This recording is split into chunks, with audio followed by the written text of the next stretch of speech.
There is a moment, and if you have ever created anything, you know exactly the moment I mean, where something that did not exist begins to exist. Not fully, not yet, but it stirs. It is the closest thing to magic that I have ever experienced with my hands and my mind fully awake.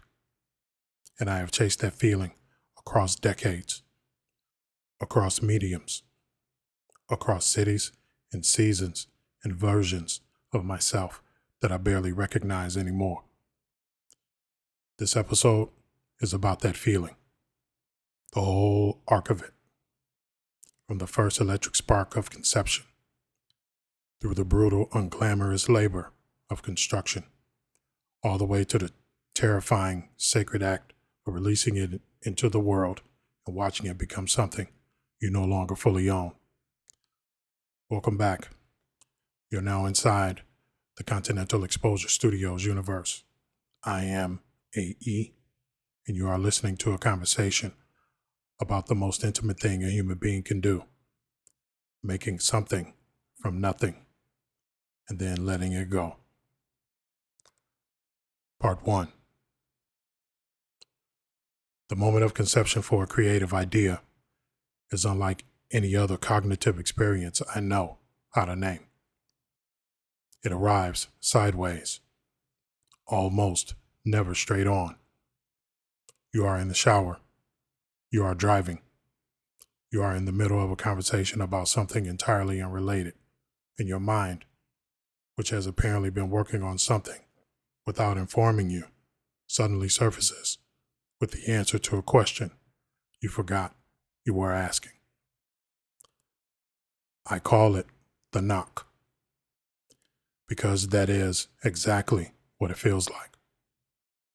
Something on the other side of a door that you didn't know was there, announcing itself. And the first decision, the one that separates creative people from people who simply have creative moments, is whether you answer it.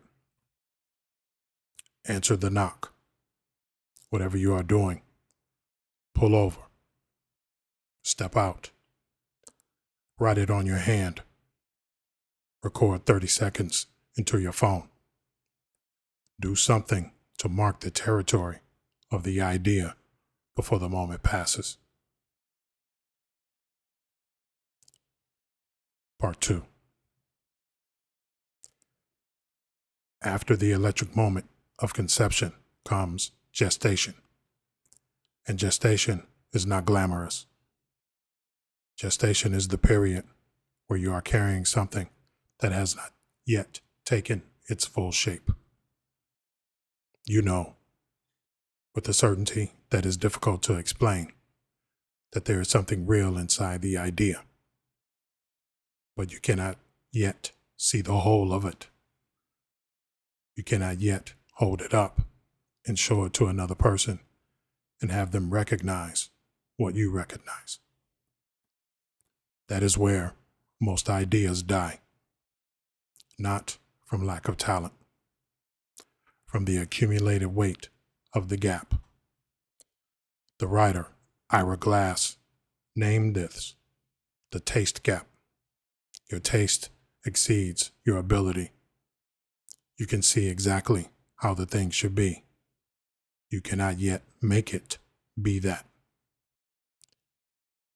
The only way through the gap is volume, is work, is the unglamorous, undocumented, uninstagrammable practice of sitting down with the thing that isn't working yet and working on it anyway. Part 3. You will know you are in labor on a creative project when the following things happen simultaneously.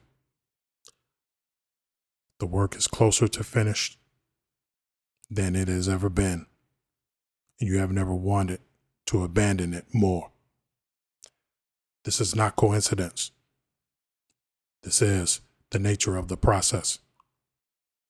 The closer a creative work gets to completion, the more fully you can see it, and the more precisely you can identify every flaw, every compromise. This is the moment where more creative work is abandoned than at any other point in the process. Not at the beginning, when the idea is still fragile. Right at the end, when the work is close enough to touch. While it was unfinished, it could still be anything. The potential was intact. But the finished work is what it is. And that terrifies people.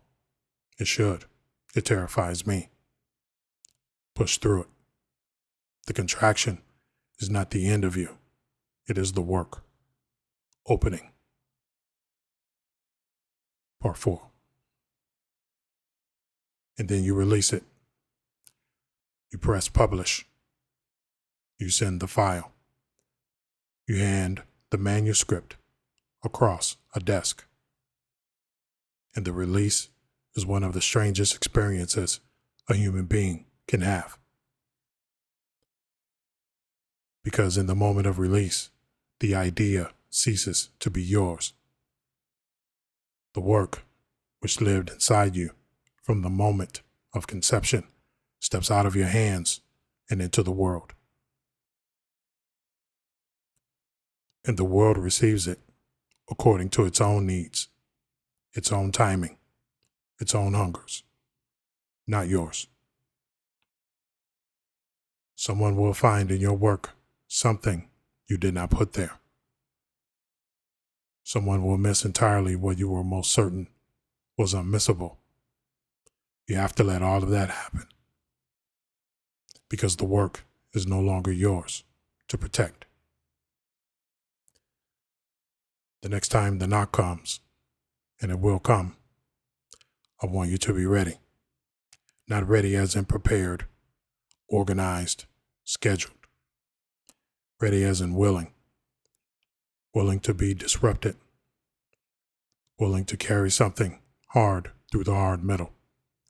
Willing to push when the labor demands everything. Willing to release what you made. That is the full birth story of a creative idea. And it is worth every moment of every stage, even the parts that hurt, especially the parts that hurt.